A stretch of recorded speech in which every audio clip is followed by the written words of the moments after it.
Hello and welcome back friends.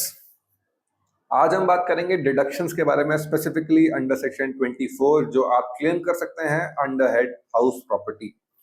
सबसे पहले आती है स्टैंडर्ड डिडक्शन 24A में। एलिजिबिलिटी क्या है?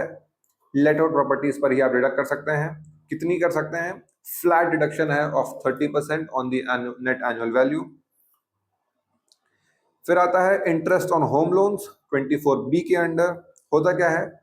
आपने लोन लिया है for purchase, construction, repair, renewal, reconstruction, इनमें से किसी भी चीज के लिए of the that house property, तो उस पर जो आप इंटरेस्ट पे करेंगे उसके लिए आप डिडक्शन ले सकते हैं in your income from house property head. इसमें दो सिनेरियोज हैं, लेट आउट प्रॉपर्टी में और सेल्फ ऑक्यूपाइड प्रॉपर्टी में। अगर लेट आउट प्रॉपर्टी है तो कोई अपर लिमिट नहीं है, जैसे कि पहले वीडियोस में भी बताया हमने। आप जो भी इंटरेस्ट पे करेंगे इन दैट फुल अमाउंट आप उसका डिडक्शन ले सकते हैं।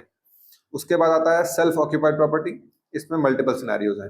अगर आप परचेज कर रहे हैं या कंस्ट्रक्ट करवा रहे हैं, उसके लिए लोन लिया है तो 2 लाख तक पर एनम ले सकते हैं, प्रोवाइडेड कि कंस्ट्रक्शन कंप्लीट हो जाता है with in 5 years from the end of financial year in which the loan was taken. जैसे कि आपने 2020-21 में अगर लोन लिया तो 2026-27 तक उसका 5 साल के अंदर कंस्ट्रक्शन कंप्लीट हो जाना चाहिए, तभी तक आपको 2 लाख का रिडक्शन मिलेगा।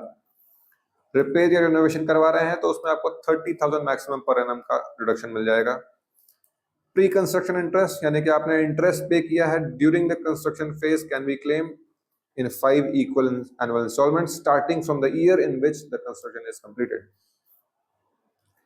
और न्यू टैक्स रजाइम के अंदर interest on loans for self occupied property जो 2 लाख तक की लिमिट थी वो अब एप्लीकेबल नहीं है, तो नो दैट, एंड उसी के हिसाब से ही आप अपनी रजाइम को चूज करेंगे and choose which ever is beneficial for you.